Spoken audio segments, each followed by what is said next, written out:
നമസ്കാരം. ദീർഘകാലത്തെ ബന്ധവും പരിചയവും ഉണ്ടെങ്കിലും വി.ഡി. സതീശനെ മുഖ്യമന്ത്രിയായതിനു ശേഷം ഒരു തവണ മാത്രമാണ് പോയി കണ്ടത്. അതും മന്ത്രി മുരളീധരനെ കാണാൻ പോയപ്പോൾ മുകളിലുണ്ട് എന്നറിഞ്ഞ് ഒരു സന്ദർശനം മാത്രം. മറ്റ് 2 തവണ യാദൃച്ഛികമായി വഴിയിലും കണ്ടിട്ടുണ്ട്. സതീശൻ്റെ പ്രവർത്തനങ്ങളിൽ അദ്ദേഹത്തിൻ്റെ ഓട്ടത്തിൽ വലിയ മതിപ്പുള്ളത് തന്നെ അദ്ദേഹത്തോട് സ്നേഹമുണ്ടെങ്കിൽ വിളിക്കാതിരിക്കുന്നതാണ് ഉചിതം എന്ന് വിശ്വസിക്കുന്നതിനാൽ ഞാൻ ഒരു തവണ പോലും മുഖ്യമന്ത്രി ആയതിനു ശേഷം അങ്ങോട്ട് ഫോണിൽ വിളിക്കാൻ ശ്രമിച്ചിട്ടില്ല. എന്നാൽ ഇന്നലെ രാവിലെ അദ്ദേഹത്തെ ഫോണിൽ വിളിക്കാൻ ശ്രമിച്ചു. അതിന് കാരണം 2 ഒന്ന്, ക്ലീമിസ് ബാവയുടെ ജൂബിലിയുമായി ബന്ധപ്പെട്ട് അദ്ദേഹം നടത്തിയ പ്രസംഗം നേരിട്ട് കേട്ടു. വി.ഡി. സതീശൻ്റെ പ്രസംഗം ആദ്യമായാണ് ഞാൻ നേരിട്ട് കേൾക്കുന്നത്. 2, ഓണവിപണിയെ എങ്ങനെയാണ് ഈ ചെറിയ കാലയളവ് കൊണ്ട് ഇത്ര വ്യക്തമായ ആസൂത്രണത്തോടെ കീഴടക്കിയത് എന്ന് അദ്ദേഹത്തിൻ്റെ നാവിൽ നിന്ന് നേരിട്ട് കേൾക്കാൻ ആഗ്രഹം തോന്നി. നിർഭാഗ്യവശാൽ അദ്ദേഹത്തിൻ്റെ ഫോൺ സ്വിച്ച് ഓഫ് ആയിരുന്നു. ഞാൻ അതുകൊണ്ട് അദ്ദേഹത്തിൻ്റെ ഗൺമാനെ വിളിച്ചു. അപ്പോൾ പറഞ്ഞു അദ്ദേഹം റെഡി ആവുന്നതേ ഉള്ളൂ എന്ന് പറഞ്ഞു. ഏതാണ്ട് 1 മണിക്കൂർ കഴിഞ്ഞ് വാഹനത്തിൽ കയറിയപ്പോൾ അദ്ദേഹം തിരിച്ചു വിളിച്ചു. പെട്ടെന്ന് വെച്ചോളാം എന്ന് പറഞ്ഞപ്പോൾ കുഴപ്പമില്ല, സംസാരിച്ചോളൂ എന്നതായിരുന്നു അദ്ദേഹത്തിൻ്റെ സമീപനം. ഈ ഒരു പോസിറ്റീവ് സമീപനമാണ് അദ്ദേഹം എത്ര തിരക്കുണ്ടെങ്കിലും എല്ലാവരോടും എടുക്കുന്നത്. ഞാൻ അദ്ദേഹത്തോട് പ്രസംഗത്തെക്കുറിച്ച് പറഞ്ഞപ്പോൾ അദ്ദേഹം പറഞ്ഞു അത് വളരെ ചെറുതായിരുന്നു, കാരണം ഇതിനു മുമ്പുള്ള 2 പ്രസംഗങ്ങൾ നീണ്ടുപോയതുകൊണ്ട് സമയമുണ്ടായിരുന്നില്ല, അടുത്ത പരിപാടിക്ക് പോകാൻ ധൃതിയായിരുന്നു, വളരെ ചെറുതായി പറഞ്ഞതേ ഉള്ളൂ, പറയാൻ ആഗ്രഹിച്ചതിൻ്റെ പകുതി പോലും പറഞ്ഞില്ല എന്നെന്നോട് പറയുകയാണ്.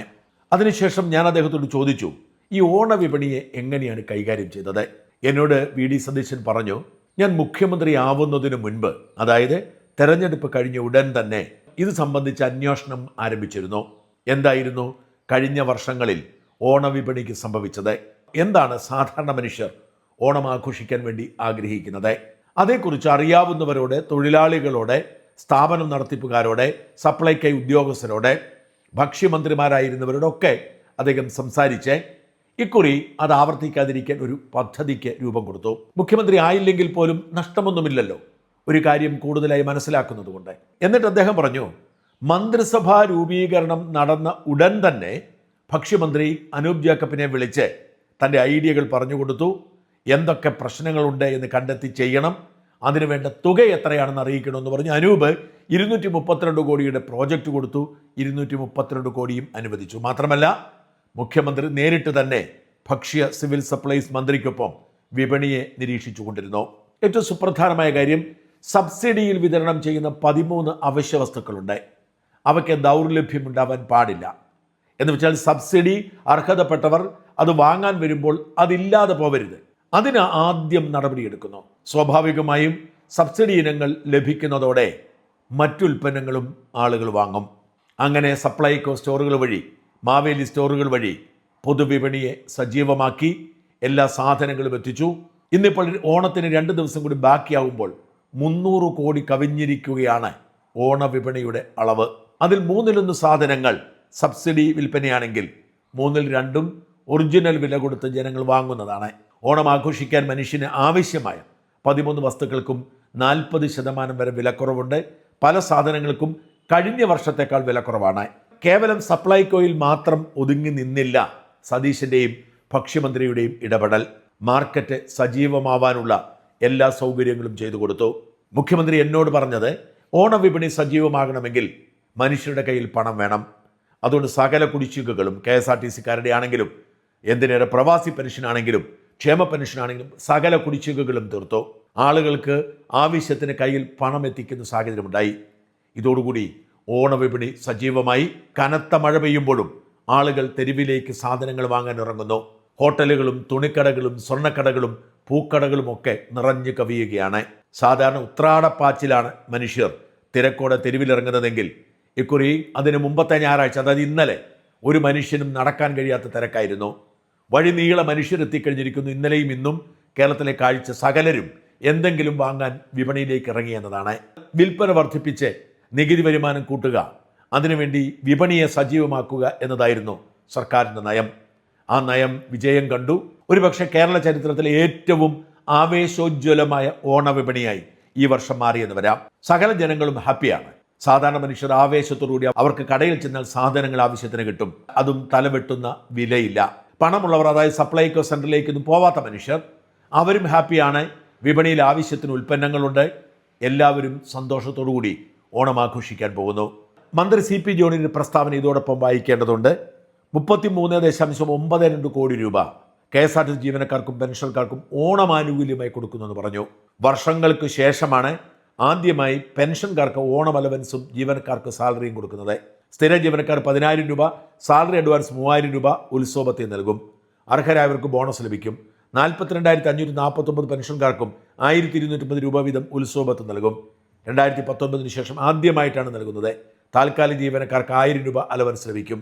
നോക്കുക, KSRTCയിൽ മാത്രം ജീവനക്കാർക്ക് കൊടുത്ത ആനുകൂല്യത്തിന് കണക്കാണ്. ഇങ്ങനെയാണ് സമസ്ത മേഖലകളിലും ഈ കാലയളവിൽ മാറ്റമുണ്ടാക്കിയത്. KSRTC ജീവനക്കാരുടെ വാട്സാപ്പ് ഗ്രൂപ്പിൽ ഒരു സന്ദേശം കേൾക്കാം. പ്രിയ സുഹൃത്തെ, കാര്യം നമുക്കൊക്കെ വ്യക്തമായ രാഷ്ട്രീയമുണ്ട്. നമ്മൾ രാഷ്ട്രീയം വിശ്വസിക്കുന്ന ആളുകൾക്ക് നമ്മുടെ രാഷ്ട്രീയം ചെയ്യുന്ന വൃത്തികേട് എന്താണെന്ന് തിരിച്ചറിയാൻ പറ്റാറുണ്ട്. അപ്പൊ നമ്മൾ എന്ത് ചെയ്യും? നമ്മൾ മിണ്ടാണ്ടിരിക്കും. അതല്ലാതെ ഒരുത്തൊരു നല്ല കാര്യം ചെയ്യുമ്പോൾ അതിലും പോയിട്ട് നമ്മൾ ഈ എന്താ പറയാ രാഷ്ട്രീയത്തിന്റെ തിമിരം കൊണ്ട് സംസാരിക്കുന്ന രീതി അതൊരു അടിമത്ത മനോഭാവമാണ്. അങ്ങനെയാണ് എനിക്ക് തോന്നുന്നത്. എന്റെ വ്യക്തിപരമായ അഭിപ്രായമാണ്. താങ്കൾക്ക് വേണമെങ്കിൽ ഉൾക്കൊള്ളാം, നിരസിക്കാം, എതിർക്കാം. ഇവിടെ നമ്മളൊരു കാര്യം മനസ്സിലാക്കേണ്ടത്, 3,000 രൂപ കൊടുക്കുന്നു എന്ന് പറഞ്ഞു. ഈ 3,000 രൂപ കൊടുക്കുന്ന ഈ സാഹചര്യം 10 വർഷം പോട്ടെ, 8 വർഷം ഈ KSRTCയെ മുഴുവൻ നശിപ്പിച്ച് അങ്ങോട്ട് അലകും പിടിയും വേർപ്പെടുത്തിയിട്ട് പോയൊരു കാലഘട്ടമാണ്. കാര്യം പ്രിയദർശിനി സർവീസ് കൊണ്ടുവന്നത് ജീവനക്കാരെ സംബന്ധിച്ചിടത്തോളം വളരെ വലിയൊരു ആശ്വാസമാണ്. ജോലിക്കാര്യത്തിലല്ല, സമൂഹത്തിന്റെ മുന്നിൽ. ഇനി ഇത് നഷ്ടക്കണക്ക് പറയാൻ പറ്റില്ല. ഇതുവരെ എങ്ങനെയായിരുന്നു ഈ 10 കൊല്ലം? നഷ്ടത്തിലാണ്. സർക്കാർ വാരിക്കോരി കൊടുക്കുകയാണ്, ഞങ്ങൾ ചേർത്ത് പിടിക്കുകയാണ്. 10,000 കോടി കൊടുത്തു. ആ കോടി ഇപ്പൊ ആ വർത്താനം ഒന്നുമില്ലല്ലോ.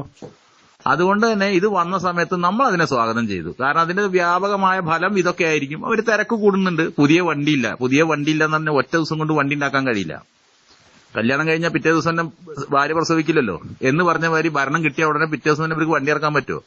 അപ്പൊ അതിന് മുന്നുണ്ടായിരുന്ന ഗവൺമെന്റ് കൃത്യമായിട്ടും എല്ലാ വർഷവും ഒരു 300 വണ്ടി എടുത്തിരുന്നെങ്കിൽ ഇപ്പൊ 3,000 വണ്ടി റോട്ടിലുണ്ടാവില്ലേ 10 കൊല്ലം കൊണ്ട് പുതിയ വണ്ടി? അത് ചെയ്തില്ലല്ലോ. അതെന്താ ചെയ്യാത്തത്? അന്ന് നമുക്ക് നാക്ക് പൊന്തിയില്ല. അതിനെയാണ് നമ്മുടെ കഴിവുകേട് എന്ന് പറയാം. നിങ്ങൾ അന്ന് പ്രതികരിച്ചിട്ടില്ലെങ്കിൽ ഞാൻ അതിന് കുറ്റം പറയില്ല. കാരണം നിങ്ങളൊരു കമ്മ്യൂണിസ്റ്റ് അനുഭാവിയാണ്. എന്റെ പാർട്ടി എന്ന വൃത്തികേടാണ്. അതുകൊണ്ട് എനിക്ക് പ്രതികരിക്കാൻ നിവൃത്തിയില്ല. പക്ഷേ അതിന്റെ ഫലം അനുഭവിക്കുന്ന ഇപ്പോഴത്തെ UDF സർക്കാർ വരുമ്പോ അതിനെതിരെ നോക്കി കൊഞ്ഞനം കുത്തുന്നത് ഒരു തരം താന്ന പരിപാടിയാണ്. വേറെ ചില സഖാക്കന്മാർ ഇതിനകത്ത് അതിനെപ്പറ്റി ന്യായീകരിക്കുന്നൊക്കെ ഉണ്ട്. അതിനും തിരിച്ചേ തിരിയില്ല. അതുകൊണ്ടാണ് പറയാത്തത്. അപ്പൊ ഞാൻ കോൺഗ്രസ്സുകാരനല്ല, എന്നെ അറിയുന്നവർക്കൊക്കെ അറിയാം. അപ്പോ ഇതിനകത്ത് ഇപ്പൊ ഇവർ തരുന്നോണ്ടിരിക്കുന്നത് മാന്യമായ രീതിയിൽ ഇതിന്റെ ട്രാക്കിലേക്ക് കൊണ്ടുപോയിക്കൊണ്ടിരിക്കുക.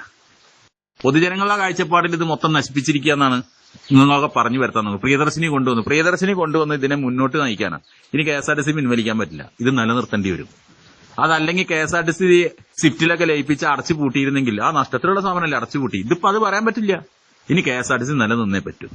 ആനുകൂല്യങ്ങളുടെ പോരായ്മയുണ്ട്. എത്ര പൈസ LICയിലല്ല ഇൻഷുറൻസ് നമ്മുടെ പെൻഷന്റെ അടയ്ക്കാൻ വിട്ടുപോയി, എത്ര NDR അടയ്ക്കാണ്ട്, എത്ര PF കൊടുക്കാണ്ട്, എത്ര ഈ PFന്റെ കുടിശ്ശിക കൊടുക്കാണ്ട്, റിട്ടയർമെന്റ് ആനുകൂല്യം കൊടുക്കാണ്ട്, ഇതെല്ലാം ഇവരെ തലയിൽ വെച്ച് കൊടുത്തിട്ട് ഉളുപ്പില്ലാതെ ഇറങ്ങിപ്പോയതിന്റെ ശേഷം ഇപ്പൊ അവർ ഈ തരുന്ന 10,000 അഡ്വാൻസ് അത് കുറച്ച് ഒരു 20 കൊടുക്കാമായിരുന്നു. കാരണം ബാങ്കുമായി ബന്ധപ്പെട്ട് വല്ല ലോൺ എടുത്തിട്ട് കൊടുത്താലും അതിന്റെ പലിശ മതി. കാരണം നമ്മുടെ ശമ്പളത്തെ തിരിച്ചു കൊടുക്കുന്നതാണ്. അതിനവർ തയ്യാറായില്ല എന്നുള്ളൊരു വിമർശനം നമുക്കുണ്ട്. പിന്നെ 3,000 കൊടുത്തു പറയാം. 3,000 ഉത്സവത്തേറ്റ് ഇന്നിപ്പോ വിശാഖം കഴിഞ്ഞ് അനിഴത്തിന്റെ അന്ന് പൈസ കിട്ടി. പണ്ട് ഉത്രാടത്തിന്റെ അന്ന് വൈകുന്നേരം ആകുമ്പോ രാത്രിയാണ് കയറുക തിരുവോണത്തിന്റെ അന്നേക്ക്. അന്ന് പോയ ഏത് കടയെ തുറന്നുണ്ടാവുക തിരുവോണത്തിന്റെ അന്ന്? ആളുകൾക്ക് ഇന്ന് ആ 3,000 കൊണ്ട് ഉപകരിക്കുന്ന ആൾക്കാരുണ്ട് സുഹൃത്തെ. അത് നമ്മൾ മനസ്സിലാക്കണ്ടേ. അത് 5,000 കൊടുക്കാമായിരുന്നില്ലേ? അന്ന് അരിക്ക് 10 ഉറുപ്പിയായിരുന്നു, ഇന്ന് അരിക്ക് ഇത്രയായിരുന്നു. എന്നാ കഴിഞ്ഞൊല്ലം നിങ്ങൾക്ക് കൊടുക്കാമായിരുന്നില്ലേ? കഴിഞ്ഞൊല്ലം കൊണ്ട് ഈ ഒരൊറ്റ കൊല്ലം കൊണ്ട് അരിക്ക് വില കൂടിയത്. അപ്പൊ എന്തെങ്കിലും പറഞ്ഞിട്ട് ഇങ്ങനെ കളിയാക്കുന്നതും അപഹസിക്കുന്നതും നിങ്ങളൊക്കെ സ്വയം തരംതാന്ന് പോവുകയാണ് പറയുമ്പോ. കിട്ടിയത് വാങ്ങിച്ചു വെക്കുക. കണ്ട് നമ്മുടെ ഒരു മന്ത്രി പറയില്ലേ തീറ്റ കൊടുക്കുക എന്നറിയാം. KSRTCക്കാരന് തീറ്റ കൊടുക്കുക. തീറ്റ കൊടുത്താൽ എന്താ നമ്മൾ ചെയ്യുക? സാധാരണ ഭക്ഷണം കൊടുത്താൽ അത് കഴിക്കുക ചെയ്യുക, തീറ്റ കൊടുത്താൽ നക്കുക ചെയ്യുക. ഓരോ ജീവികളെ സംബന്ധിച്ച് നക്കി തിന്നു എന്നാ പറയാ. ആ രീതിയിലാണ് നമ്മളെ അപഹസിച്ചത്. ഇപ്പൊ ഞങ്ങൾക്ക് പറയാനുള്ളത്, ഞങ്ങൾ സാധാരണ ജീവനക്കാർക്ക് പറയാനുള്ളത്, ഏതായാലും ഇപ്പൊ UDF തന്നതല്ലേ, അതിലിത്തിരി കുറവുണ്ടെങ്കിൽ നമ്മളൊക്കെ കൂടി അത് നക്കിയാണ് തിന്നുക. അങ്ങനെയാണ് കരുതിയാൽ മതി. പണ്ടൊക്കെ അത് ഔദാര്യമായിട്ട് ഗവൺമെന്റ് ഇങ്ങനെ തുറപ്പിച്ച് തന്നിരുന്നു നമുക്ക്. ഇന്നിപ്പോ നമ്മുടെ അവകാശമായിട്ടാണ് മാറിയിരിക്കുക. അതാണ് അതിന്റെ ഒരു വ്യത്യാസം. അതുകൊണ്ട് നമ്മൾ കിട്ടുന്നത് വാങ്ങിയിട്ട് ഇത് തിന്നുക. ഇനി ചിലപ്പോ ഇവര് അടുത്ത മാസം കണ്ട് DA പ്രഖ്യാപിക്കുന്നൊക്കെ പറഞ്ഞു കേൾക്കുന്നുണ്ട്. പ്രഖ്യാപിച്ചാൽ നന്ന്. കാരണം 10 കൊല്ലത്തൊന്നുമില്ലാതെ ജീവിച്ച നമുക്ക് ഇപ്പൊ, അതായത് പൊരി വെയിലത്ത് ഇങ്ങനെ നിന്ന് നമുക്ക് ഇപ്പൊ ഇവര് ഒരു കൊട കൊണ്ട് തന്നിരിക്കുകയാണ്. ആ കുട ഏറ്റ് ആ വെയിലത്ത് നിൽക്കുമ്പോ പുറത്ത് ചൂടുണ്ട്, പെട്ടെന്നൊന്നും ആവില്ല. നമ്മളെ പ്രതീക്ഷ AC മുറിക്ക് നമ്മളെ മാറ്റും. അത് 2-3 കൊല്ലം കഴിയട്ടെ, പെട്ടെന്നൊന്നും കഴിയില്ല. ഞാൻ ചോദിക്കട്ടെ, താങ്കൾ ഇതിന്റെ MD ആക്കിയിട്ട് മന്ത്രിയാക്കിയിട്ട് വെച്ചാൽ നിങ്ങൾ ഇവിടെ എന്ത് ചെയ്യും? അതിനൊരു മറുപടി പറയാനുണ്ടോ? ഈ KSRTCയിലെ പ്രത്യേകിച്ച് ഭരണകൂടത്തെ, ഈ UDF ഭരണത്തെ വിമർശിക്കുന്ന എല്ലാവരും കൂടി ചോദിക്കുക, KSRTCയെ സംബന്ധിച്ചിടത്തോളം നിങ്ങൾ ഇതിന്റെ മന്ത്രിയാക്കി വെച്ചിരുന്നെങ്കിൽ നിങ്ങൾ ഇപ്പൊ ഈ ഓണത്തിന് എന്ത് ചെയ്യും? ഈ റോട്ടിൽ ഓടാൻ വണ്ടിക്ക് നിങ്ങൾ എന്ത് ചെയ്യും? ഇനി ലോൺ എടുക്കാൻ പറ്റില്ല എന്നല്ലേ നിങ്ങൾ പറയുന്നത്? അപ്പൊ അങ്ങനെയാണെങ്കിൽ നിങ്ങൾ എന്ത് ചെയ്യും? അപ്പൊ എല്ലാ കൊല്ലം ഒരു 300 വണ്ടി എടുക്കാൻ ഈ സ്പെയർ പാർട്സ് ഇനത്തിൽ 12 കോടിയും 15 കോടി എഴുതി തള്ളിയിരുന്നില്ലേ? അതൊക്കെ എന്ത് വാങ്ങി എന്നുള്ളത് ആർക്കറിയാം. അതെന്തോ ആവട്ടെ, ഓഡിറ്റില്ലാത്ത CA-കാരല്ലാത്തൊരു സ്ഥാപന. ഇത് നമ്മളെ ഇടതുപക്ഷത്തിന്റെ കീഴിൽ 10 കൊല്ലം നടന്നൊരു സ്ഥാപനത്തെ പറ്റിയായി പറഞ്ഞത്. അപ്പൊ അന്നൊരു 300 വണ്ടി വാങ്ങാൻ എത്ര ഉറുപ്പ്യ വരും? 3 വണ്ടിക്ക് 1 കോടി. ഒരു 300 വണ്ടിക്ക് 10 കോടി ഉറുപ്പ്യ മാറ്റി വെച്ചാൽ പോരെ? അല്ലെങ്കിൽ 100 കോടി. അങ്ങനെ ഉണ്ടായിരുന്നുവെങ്കിൽ ഈ സ്പെയർ പാർട്സിന്റെ വിഷയമുണ്ടോ? 10 കൊല്ലം കൊണ്ട് 3000 വണ്ടി റോട്ടിൽ ഇറങ്ങിയിരുന്നില്ലേ? അതിന്റെ തുടർച്ചയായിട്ടാണ് ഇവർ വരുന്നതെങ്കിൽ ഇവർക്ക് സുഖകരമായിട്ട് വീണ്ടും 300 വണ്ടി ഇറക്കാമായിരുന്നു. അത് മതി കേരളത്തിൽ KSRTCക്ക് ഓടാൻ. അത് കഴിഞ്ഞാൽ പിന്നെ പഴയതുണ്ടോ? 15 വർഷത്തെ കാലാവധി ഉണ്ടല്ലോ. അപ്പൊ 4500 വണ്ടികൾ ഉണ്ടാവും. അത്രയല്ലേ നമ്മൾ ഓടിക്കുന്നുള്ളൂ. ഇതൊക്കെയാണ് ചെയ്യേണ്ടിയിരുന്നത്. അതിന് പകരം പുതിയ വണ്ടി എടുക്കുക, എന്നിട്ട് ആ വണ്ടിയുടെ മുഖവും ഷേപ്പും ഒക്കെ മാറ്റി. പണ്ടൊക്കെ KSRTCയുടെ വണ്ടി വരുന്ന കാണാൻ തന്നെ ഒരു അന്തസ്സായിരുന്നു. ഇപ്പൊ എന്താ ഉള്ളത്? കർണാടകക്കാരന്റെ ആ മറ്റേ എന്താ പറയാ, ഏത്തക്കായുടെ തൊലി കളഞ്ഞ പോലത്തെ മുഖമായിട്ടുള്ള വണ്ടി, എന്താണ് AC അതാക്കി ഇതാക്കി, അതിന്റെ ഡ്യൂട്ടി വെട്ടിക്കുറച്ചു. ആളുകൾക്ക് കൊടുക്കുന്ന 3 ഡ്യൂട്ടി എന്നുള്ളത് വണ്ടിയുടെ രൂപം മാറ്റിയപ്പോ 2 ആക്കി. 2-3 സ്റ്റോപ്പ് കുറച്ചപ്പോ ഡ്യൂട്ടിയാണ് കുറച്ച്. അന്നൊന്നും നമുക്ക് മുണ്ടാണ്ടായിരുന്നില്ല. ഇപ്പൊ നിങ്ങൾക്ക് ഇതിനെപ്പറ്റി ഇങ്ങനെ കാണുമ്പോ സത്യത്തിലൊന്നും പറയണ്ടെന്ന് വിചാരിച്ച, പക്ഷെ കാണുമ്പോ ഇത് തോന്നുക, ഇവരെന്തെങ്കിലും തരട്ടെന്നേ. തന്നത് വാങ്ങുക. നമ്മുടെ കടകംപള്ളി സുരേന്ദ്രൻ പറഞ്ഞത് വാങ്ങി നക്കി തിന്നുക. നമുക്ക് അതിനെ യോഗമുള്ളൂ. ഇപ്പൊ മൂലയ്ക്ക് ഇരുന്നപ്പോ മനസ്സിലായല്ലോ ഒന്നുമല്ലാന്ന്. ഞങ്ങളെപ്പോലുള്ള ആൾക്കാർ ഇതിനെ ഇഷ്ടപ്പെടുന്നു. പക്ഷെ ഇത് വല്ലതും പിണറായി വിജയനും CPM-കാരും അറിയുന്നുണ്ടോ? അവർ ഓണവിപണിയിൽ വിലക്കയറ്റം, ഓണവിപണിയിൽ സാധന ദൗർലഭ്യം എന്ന ക്യാപ്സ്യൂളുമായി കാത്തിരിക്കുകയായിരുന്നു. അതവർ അങ്ങ് പ്രയോഗിച്ചവർക്കെല്ലാം പിടിപ്പത് പണി കിട്ടിക്കൊണ്ടിരിക്കുന്നു. പ്രതിപക്ഷ നേതാവ് പിണറായി വിജയൻ ഇന്നലെ ഒരു പോസ്റ്റ് ഇടുന്നു. ഓണക്കാലത്ത് വിപണിയിൽ നിത്യോപയോഗ സാധനങ്ങളുടെ വില കുതിച്ചുയരുമ്പോഴും UDF സർക്കാർ നോക്കുകുത്തിയായിരിക്കുകയാണ്. വിപണിയിൽ ഇടപെടേണ്ട സർക്കാർ ഇടനിലക്കാരുടെ ചൂഷണത്തിന് ജനങ്ങളെ എറിഞ്ഞുകൊടുക്കുന്ന ജനദ്രോഹ നയമാണ് സ്വീകരിക്കുന്നത്. മലയാളികൾക്ക് ഇത് അക്ഷരാർത്ഥത്തിൽ കണ്ണീരോണമായി മാറിയിരിക്കുന്നു. കഴിഞ്ഞ 10 വർഷത്തെ അനുഭവങ്ങളിൽ നിന്നും തികച്ചും വ്യത്യസ്തമായ സാഹചര്യമാണ് ഇന്നുള്ളത്. അരി, പച്ചക്കറി, വെളിച്ചെണ്ണ, പഞ്ചസാര തുടങ്ങിയവയ്ക്ക് ദിനം പ്രതി വില കുതിച്ചുയരുന്നു. അരിക്ക് കിലോയ്ക്ക് 15 രൂപയിലേറെയാണ് വർദ്ധിച്ചത്. ഓണത്തിന് ഏറ്റവും അധികം ഉപയോഗിക്കുന്ന ഏത്തൻ, പൂവൻ തുടങ്ങിയ പഴങ്ങൾക്ക് 100 മുതൽ 150 വരെ കൂടിയ സ്ഥിതിയാണ്. ഇങ്ങനെ കുറേ നുണയാൻ കഴുതി. ഒരു ദിവസമായപ്പോഴത്തേക്കും 12,000 പ്രതികരണമാണ് ഉണ്ടായത്. രാഹുൽ മാങ്കൂട്ടത്തിനൊക്കെ പോസ്റ്റ് ഇട്ട 1 ലക്ഷം പ്രതികരണം ഉണ്ടാകുമ്പോൾ 12,000 പ്രതികരണമാണ്. ഈ 12,000 പ്രതികരണത്തിൽ ഏറ്റവും കൂടുതൽ അത് 6,500 പരിഹസിക്കുന്ന ഇമോജിയാണ്. 6,500 ലൈക്ക് 5,400 മാത്രമേ ഉള്ളൂ. ഇഷ്ടം 37 ഉള്ളൂ. 32 സങ്കടവും 29 അതിശയവും 27 കലിപ്പുമാണുള്ളത്. എന്ന് മാത്രമല്ല, ഇതിനോടകം 4,300 കമന്റ് വന്നു. ഒരു പോസ്റ്റ് കഴിഞ്ഞ വർഷം സ്കൂൾ കുട്ടികൾക്ക് എത്ര കിലോ അരി നൽകിയെന്ന് അന്വേഷിച്ചിട്ട് വേണ്ട പത്രസമ്മേളനത്തിൽ 5 കിലോ എന്നൊക്കെ പറയാൻ. ഒരു 1,500 രൂപയുമേൽ സപ്ലൈക്കിലേക്ക് ചെന്നാൽ ഒരു വീട് നിറച്ച സാധനങ്ങളുമേ പോരാ. 1.5 പതിറ്റാണ്ട് കാലമായിലെ ജനങ്ങളെ വിയർപ്പ് തിന്ന് സുഖിച്ചിരിക്കുന്നു. ഇടയ്ക്ക് സ്വന്തം പോക്കറ്റിൽ നിന്നും ഒരു നേരത്തെ ആഹാരം കഴിക്കെ കൃമികടിക്ക് അല്പം ശമനം കിട്ടും. പിണറായി മഹാരാജാവിൻ്റെ കാലം കഴിഞ്ഞു. അല്പമെങ്കിലും ആത്മാഭിമാനം അവശേഷിക്കുന്നെങ്കിൽ അങ്ങയെക്കുറിച്ച് അപരാധം പുലമ്പുന്ന സ്വപ്ന കൊച്ചമ്മയ്ക്കെതിരെ മാനനഷ്ട കേസ് കൊടുക്കണം. അങ്ങ് ചെമ്പ് പാത്രത്തിൽ സ്വർണം കടത്തി, മകളും ഭാര്യയും അഴിമതി നടത്തി, കിട്ടിയ പണം വിദേശത്തേക്ക് കടത്തി തുടങ്ങിയ ഗുരുതര ആരോപണങ്ങൾ അവർ ഉയർത്തുന്നത്. താൻ ഭരിച്ചപ്പോൾ തേനും പാനും ഒഴുകിയതുകൊണ്ട് ഇവിടെ സ്വർഗമായിരുന്നു. നീയും നിന്റെ കുടുംബവും ജയിലിലാകാതെ നോക്കെ. നാട്ടിലെ കാര്യം നോക്കാൻ ജനങ്ങൾ തിരഞ്ഞെടുത്ത മുഖ്യമന്ത്രിയും മറ്റു മന്ത്രിമാരുമുണ്ട്. ഒളിപ്പില്ലാതെ പറയുന്ന ഈ വാക്കുകൾ കേരളം പുച്ഛത്തോടെ തലക്കിൽ. ഇങ്ങനെ മുഴുവൻ പേരും തന്നെ ചീത്ത വിളിക്കുകയാണ്. ഇതൊന്നും മനസ്സിലാക്കാനുള്ള വിവേകം നിർഭാഗ്യവശാൽ വിജയനും സംഘത്തിനും ഇല്ല എന്നതുകൊണ്ട് അവരിങ്ങനെ ക്യാപ്സ്യൂളുകൾ വിഴുങ്ങിക്കൊണ്ടിരിക്കും. പ്രിയപ്പെട്ട പ്രേക്ഷകരിൽ ആരെങ്കിലും ഓണവിപണി ഇനിയും സാധനങ്ങൾ വാങ്ങാനുണ്ടെങ്കിൽ ഇനി പറയുന്ന കാര്യങ്ങൾ ശ്രദ്ധിക്കുക. ഈ വരുന്ന 25-ാം തീയതി വരെ, അതായത് ഓണത്തിൻ്റെ തലേന്ന് വരെ രാവിലെ 10 മുതൽ രാത്രി 8 മണി വരെയാണ് സപ്ലൈകോയുടെ ഓണച്ചന്തകൾ.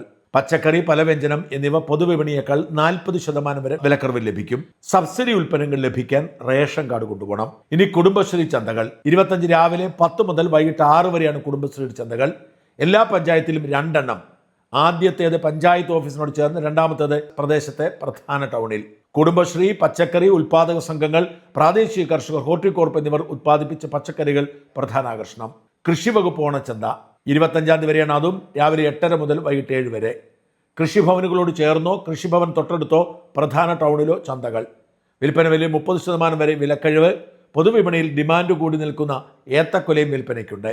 കൺസ്യൂമർ ഫെഡ് ഓണച്ചന്ത 26 തീയതി വരെ, ഓണത്തിന് അന്ന് വരെയുണ്ട്. രാവിലെ 9:30 മുതൽ വൈകിട്ട് 7:30 വരെ. 13 ഇനം നിത്യോപയോഗ സാധനങ്ങൾ 50% വിലക്കൊണ്ട് ലഭിക്കും. റേഷൻ കാർഡുമായി എത്തണം. ജില്ലാതല ഓണച്ചന്തയുണ്ട്. എല്ലാ സഹകരണ ബാങ്കുകളോടും ചേർന്ന് ഓണച്ചന്തയുണ്ട്. ത്രിവേണി മാർക്കറ്റുകളുണ്ട്. അതുപോലെ തന്നെ മഞ്ഞ കാർഡുള്ള AAY മഞ്ഞ കാർഡ് റേഷൻ കാർഡ് ഉടമകൾക്ക് സൗജന്യ ഓണക്കിറ്റുകൾ റേഷൻ കടകളിൽ വിതരണം തുടങ്ങി. AAY റേഷൻ കാർഡ് ഉടമകൾ 31 മുൻപ് ഓണക്കിറ്റ് കൈപ്പറ്റണം.